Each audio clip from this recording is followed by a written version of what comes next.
What's the hubbub? Hyper-analyzing Copium. Maybe the Snyderbros secretly run with the gun. Case studies will need to be done one day on how much Copium goes around to talk about something you hate more than something you supposedly love. Enter the Snyderbros and their coverage of Superman and any DCU project now. In my case of talking about Snyder, it's clearing misinformation for normies and fans alike, as I'm supporting positive DCU movement, which is our active verse and has more projects on the way announced, in production, and with release dates. As for the Snyder groupies, no movies have had more rumors living rent-free in heads than the James Gunn DCU. Oh, Snyderbros, you have no active verse, so you try dumping on what is active with actual films slated. You see, Gunn doesn't need to drop a picture without context to create buzz or false hope of new projects. He already has new projects in production and with release dates. I know it hurts your souls. In a moment, I'll have Slav's Free Talk channel featured in collaboration with this video. By the way, take a moment to like the video, please. If you haven't subscribed, it's easy to stay in the loop of what the current hubbub is. Tap the notification bell. Like a Snyderbro had to tap out of their DCEU verse, it will notify you on my next video uploads.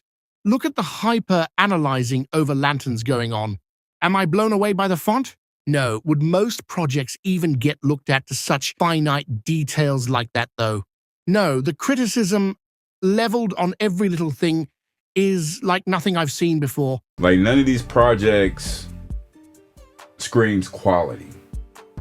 Like, nothing. Here's somebody on Twitter complaining. He said, well, he wasn't complaining, he was just pointing out. He says, we're about to enter a new year with the downgrade cinematic universe. And for some reason, DC is afraid to give their logos any personality beyond a white font. And that's pretty much what it is. We have Restore SnyderVerse channels crying over a logo or font, some say, where it's totally normal to see multiple versions for shows. It doesn't even look bad and is for a tone of a more serious detective style show where Jon Stewart has not become a Green Lantern yet. So everything not being bright green for someone that's not become the hero yet may actually serve the story. But you Snyderbros don't let movies play out. You overreact to anything DCU, and it's getting pathetic, to put it nicely as I can.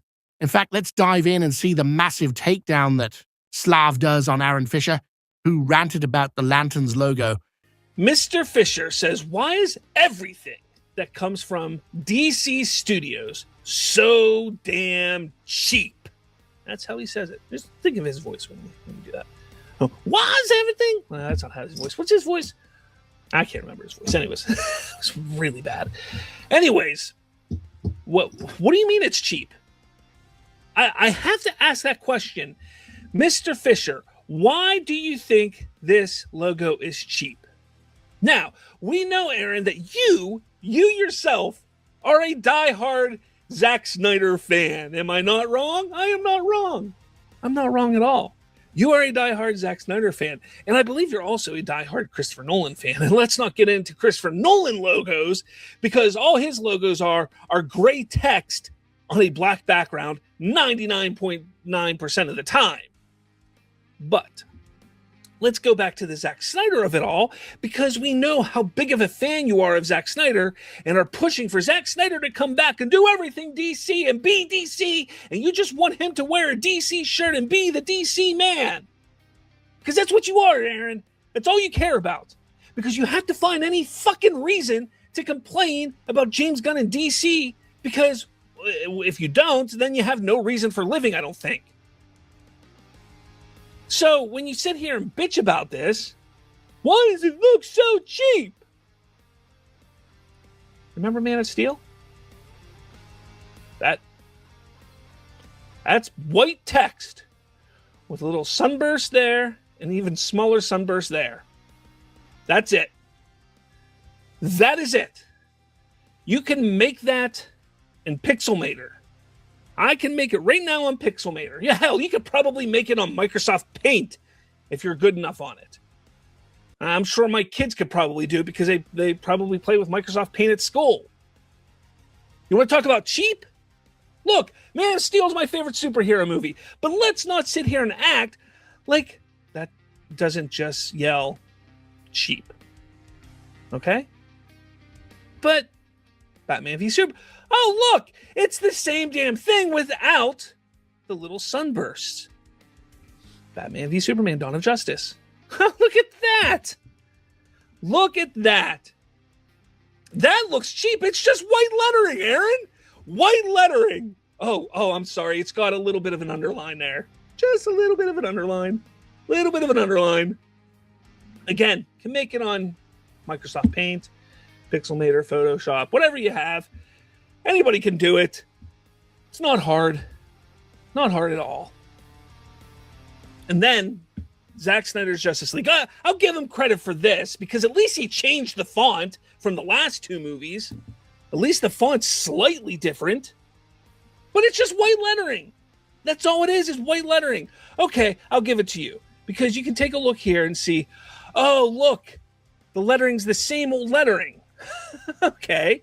So I showed you one where he actually changed the lettering, but if you look at the actual release, the lettering is back to the same old lettering, but it just has a gradient within it. So Aaron, yes, Aaron, I hope you see this because you're being completely ridiculous, okay? Ridiculous. Slav also made a point of their desperation being so pathetic with the AI videos floating around from Seedance. Regarding the AI argument, he asked what happened to their artistic integrity belief if they are going to be the ones to finish the SnyderVerse and not Zack. Slav owned Aaron Fischer on this one. It's like watching a free fall without a parachute when Restore. SnyderVerse channels pin their hopes and dreams of restoring the dead DCEU Snyder Flopverse, which they insult Superman being the #1 superhero. Movie making 600 millions, range like Snyder's Man of Steel, yet they take no ownership of how the DCEU Snyder established verse. Averaged like 250 million per movie over the last 5 years. Superman beat all 3 Marvel movies in 2025. This isn't the first time a Restore Snyder channel has freaked out either. For KO and Harsh Critics Restore, SnyderVerse channels have blocked multiple users over civil comments that disagree. If it was one person saying it, I'd have more doubts of that being true. However, I've got some videos with well over 200 comments in some cases with active discussion that outline similar experiences throughout some of the comment threads. I even experienced it myself, which I highlighted on a YouTube short as I made a very tame comment at 4KO, who had stated that Gunn never made $1 billion on a superhero movie. Not a 4-quadrant audience. If that was true, then at least one Guardians of the Galaxy film would have crossed over $1 billion. But here it is. The man has just to do it. He was connected to the MCU with those Guardians films, and now he has his hands on one of the biggest IPs of all time, Superman. And get this, it sold way less tickets than 2017's Guardians of the Galaxies. I mean, come on. So I simply pointed out that neither did Zack Snyder. Even with introducing Batman to team up with Superman, not only did Batman vs. Superman fail to be a critically reviewed success, as it could only get and win nominations for Razzies awards during the superhero boom era, it didn't hit 900 million, let alone $1 billion. This is a valid point. He had no reply or ability to back it up, so I got shadow banned.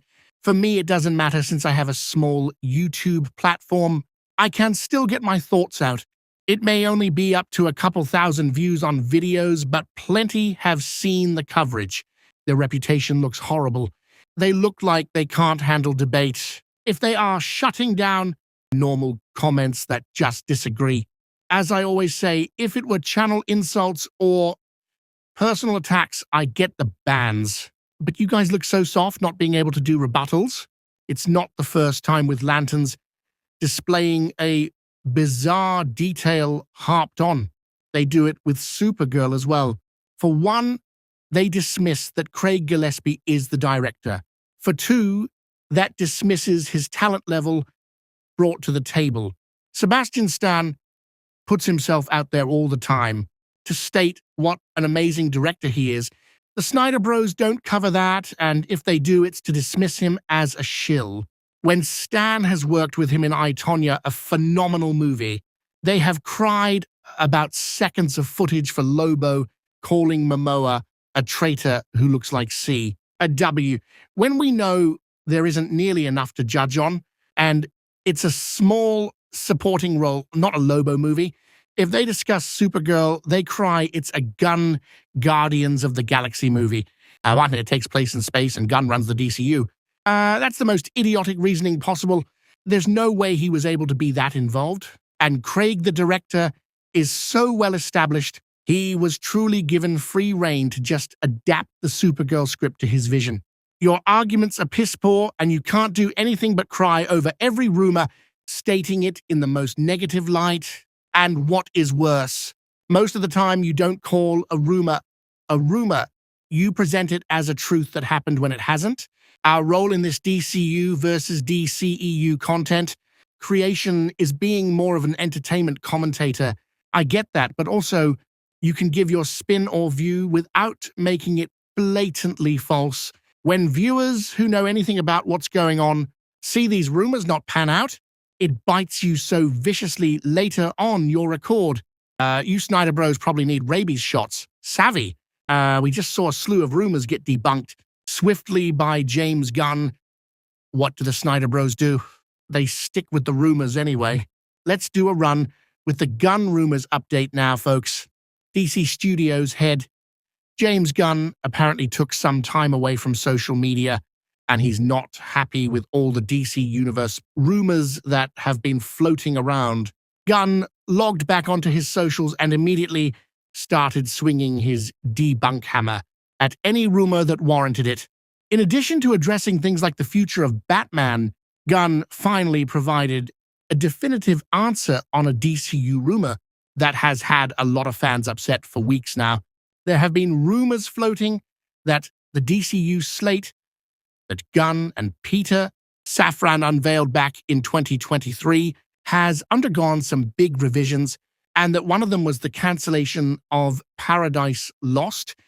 That series was going to explore Themyscira, aka Paradise Island, the mystical island homeland of the Amazons before the birth of Princess Diana, the girl who grows up to be Wonder Woman. It's really about the political intrigue behind a society of all women, Safran said during the DCU slate announcement via Variety, when one DC fan on Threads asked James Gunn if Paradise has truly been lost. Gunn gave the unambiguous answer of definitely not. At this point in the thread, he had already shot down 3 or 4 other misguided rumors, and the frustration was clearly getting to him. Jesus, I go on Threads for the first time in weeks, and it's just one insanely wrong thing after the other. What is going on? Last we heard from Gunn on this subject was in November of 2024, when he let DC fans on social media know that Paradise Lost was still a very active development at DC Studios. I pointed out months back a rumored scoop. Yes, that's right. A rumor presented as a rumor that James Gunn was giving space for Matt Reeves' Batman while still actively working his brave and the bold Batman for the DCU. Then recently, social media went wild over an unofficial rumor once more. Presented at Fact by Restore Snyder channels, Gunn decided to answer directly to the following. Is it true that we're not getting Brave and the Bold until Matt Reeves finishes his trilogy? His reply, nope. This is not the first time. Either he's directly debunked, which, if it were lies, he stands nothing to gain by speaking up to have it make him look bad later. Remember when he debunked a ridiculous lie about an inflated production budget? If it were true, he'd have said nothing. When he saw it circulating, he went all in to put himself on the line, swearing against its validity. This whole argument is like watching someone discover taxes for the first time and deciding it's a conspiracy. James Gunn, to this fan question, is the tax document that keeps getting shared faked. I've had doubts about that, considering most big budget movies really cap out around 250 million, but even that is a huge number. I was thinking Superman budget was likely more around 150. I don't know if it's faked or if it's just some weird form an assistant in the Cleveland office filled out putting random stuff in the blanks. I sent it to our accountants and financial producers when it first came out a year ago, and no one knew what it was. I can just tell you, it wasn't anyone on our team. This is clearly transparency at its best. Here's the part people keep missing. The number reported to the Ohio government to get a tax break is not the movie's production budget anyways. It's the gross spending figure, the everything but the kitchen sink total. If that reported number were the actual budget, then congratulations. Every movie ever made would magically cost way more than what gets publicly listed. That's not how accounting works. Not in Hollywood. Not in literally any business. Studios do what every company does when incentives are involved. They gather up every possible expense connected to the movie before any reductions, bundle it together, and present it to the state like, hello, yes, this is all the money we are spending. Please calculate our tax break accordingly. And because they want the biggest incentive possible, they include everything they legally can. If a paperclip looked at the script once, it's probably in there. The production budget people quote online, that's the net cost. What the movie costs after tax, breaks, and other offsets are factored in. That's the real number tied to profitability discussions. This is not complicated. It's accounting 101, and here's the kicker. This applies to everyone, including films by Zack Snyder. If one of his productions reported costs to a state for tax incentives, that number would also be inflated relative to the final net budget, because that's how the system works. It's not a scandal. It's not a secret. It's just how businesses calculate costs when there's money on the table. Hollywood accounting isn't mystical. It's just aggressively motivated paperwork, and it has nothing to do with James Gunn submitting anything. Do you think he secretly sits there creating spreadsheets to cook the books? You guys are reaching so hard, it is embarrassing. Yes, the elite tactical unit of the internet. The Restore the SnyderVerse fans who haven't actually restored 2.5 hours of free time to watch a movie. These are the same people who haven't finished Zack Snyder's Justice League. Think character development means slow motion entrance, and somehow have breaking insider information about James Gunn every 12 hours. They don't have time to rewatch Man of Steel, but they do have time to decode a blurry tweet from a burner account, write a 14-tweet thread on X about Warner Brothers sabotage, announce that the DCU has been ruined forever. Again, it's honestly impressive in a weird Copium lifestyle way. Meanwhile, ask them what happens in Act 2 of Batman v Superman, Dawn of Justice, and you'll get, bro, that's not the point. They'll scream, respect the artistic vision, but won't sit through the artistic vision unless there's a new conspiracy attached to it. And the funniest part, half of them didn't even like Zack Snyder movies until it became a personality trait. It's less film appreciation and more, I don't watch the movies, I watch the drama. Honestly, if defending fictional cinematic universes burned calories, these guys would be in superhero shape. But hey, at least they're consistent. Every rumor is true, every reboot is betrayal, and every 4-hour cut is somehow too short. Again, case studies will need to be done. Every little detail exposed as being a paranoid. Secret of why the DCU is bad and SnyderVerse is secretly back. Like it's a gender reveal gone wrong. Sorry, we didn't have pink or blue.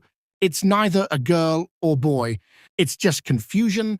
As we develop a new gender, that's what they do. Create what doesn't exist during groupthink Copium. It's so bizarre, but I suppose interesting to cover at a distance. By now, every month over the last few years, like Groundhog's Day, the SnyderVerse has been quotations restored. Sure, my guys, it's going to be restored officially next year on your next weekly Restore SnyderVerse video series. Your pathetic bot-like comments of "we won" after another string of Gunn movies actually released for real will keep passing you by as you grip on tight to the latest sea dance version of Cavill, oddly doing kung fu as Superman in AI form, fighting some random Homelander or faux Darkseid who doesn't have Omega beams yet. Enjoy your slop with your dead DCEU Snyder flopverse. Whatever floats the copium-filled boat till it finally drowns you in delusion. With that, it's today's hubbub. What do you guys think about the hyper-analyzing of anything DCU by the Restore Snyder fans? After liking the video, definitely leave your comments below. While it's open to the DCU, keep your eyes to the skies. Gunn Superman keeps soaring with the new verse. No SnyderVerse, no problem.